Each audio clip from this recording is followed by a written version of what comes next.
And our today's topic is orthogonality again. What we will be studying today, that is orthogonal set. What is an orthogonal set? Let's come to that. We have studied in our previous lecture that two vectors x and y are said to be orthogonal if their inner product is equal to 0. Now, what is orthogonal set?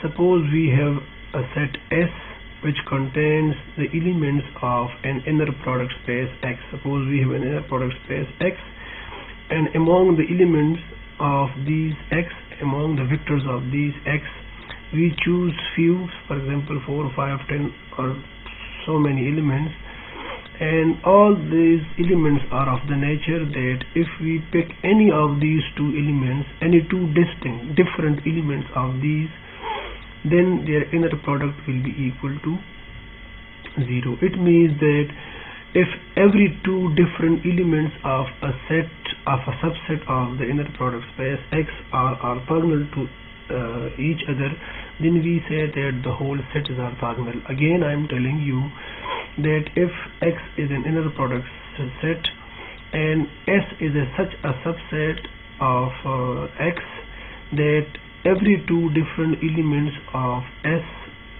are orthogonal to each other, I mean their inner product is 0, then we say that such a set is called orthogonal set. So whenever this comes to the discussion of orthogonal set, this should be remembered that the elements of orthogonal set, if they are different, they will definitely have their inner product equals to 0. So based on this definition, let's come to a basic theorem that says that suppose we have S as an orthogonal set. What do you mean by this? This means that x1, x2, if you are choosing x1, x2 or x1, x3 or x2, x3 or whatever two different elements are you choosing, their inner product will be equal to 0. Why? Because this is an orthogonal set, and this is how the definition of the orthogonal set is explained.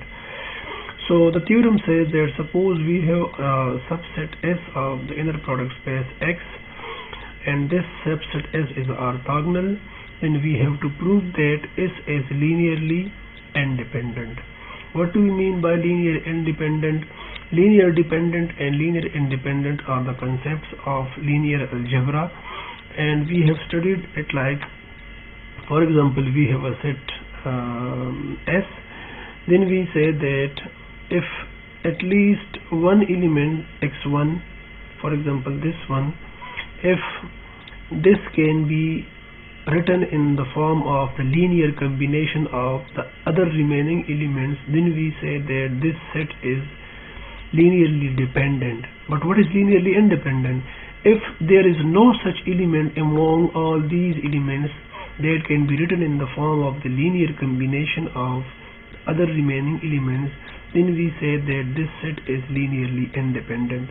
So to understand the definition of linear independent, we should say that, for example, we have the set that contains the element x1, x2 up to xn, and we have no such element. For example, if I am taking this one, x1, k1 x1 plus k2 x2, remember that the k series are scalar and the x series are vectors. We say that if this is equal to 0 and an element can be written in the form of this, then we say that the set will be linearly dependent. But if this is 0 only in the case that the coefficient will be equal to 0, I mean all the coefficient k1, k2, k3 and kn will be equal to 0, then we say that the set is linearly independent. So the set S which is given over there, that will be linearly independent if this equation holds true only in the case that k1, k2 and all the coefficients are 0. If this is the case, then we say that the set is linearly independent, otherwise not. So coming towards the proof, we assume this equation 1 which I have written, and I will prove that this set S is orthogonal, this is linearly independent, and we are given by hypothesis that this is orthogonal. To prove this is linearly independent, we will show that this equation holds true if and only if all k1, k2 up to kn are equal to 0. So our target is to prove that all these coefficients k1 up to kn are equal to 0. I'm sorry, I'm not sure if the discussion in the last minute is recorded or not, so maybe the thing is repeated. So if you are hearing some repeated discussion, so please forgive me for that.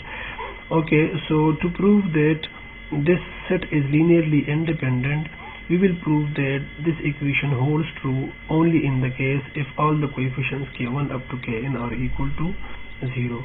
So we are given that this set is orthogonal, and we have to show that this set is actually linearly independent, and to show that this is linearly independent, we have to show that all these coefficients are equal to 0. So if I have assumed this equation equal to 0, this whole combination equal to 0, then this means that the inner product of this whole equation with any of these elements will be equal to 0, because if this is equal to 0, then by the previous definition, let me show you, yes, this one, then by this property that the inner product of 0 with any elements is equal to 0, and using this property, if this whole combination is equal to 0, then its inner product with any element xi, it does not matter whatever is xi, but its inner product with this whole combination will be equal to 0, because this is equal to 0. Then expanding this inner product using the basic property of the inner product of the definition, expanding this, we will be getting this equation, and you can see that after getting out this constant from inside of the inner product to outside, we will be getting this equation number 2. All these two equations, these two steps, we are doing this using the definition of inner product and using its third and maybe second property or fourth property. Yes.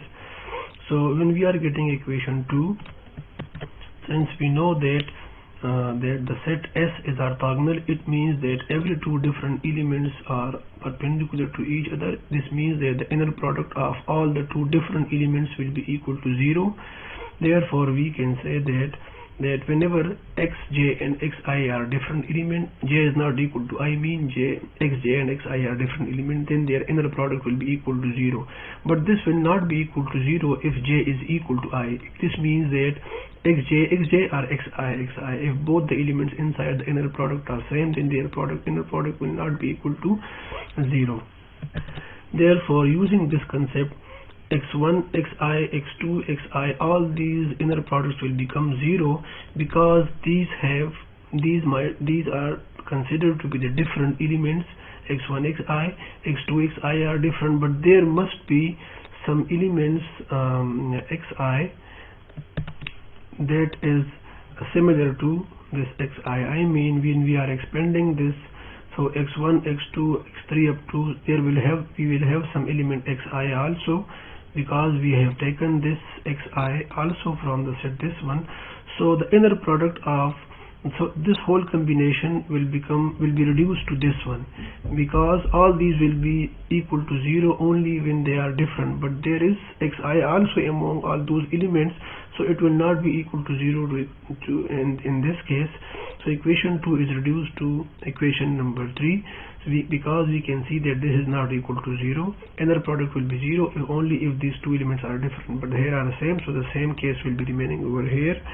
So we can see that the equation we have got over here, that this whole structure is equal to 0, and as this inner product is not 0, this implies that ki is 0.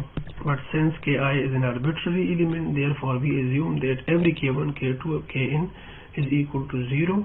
So this equation 1 is proved to be linearly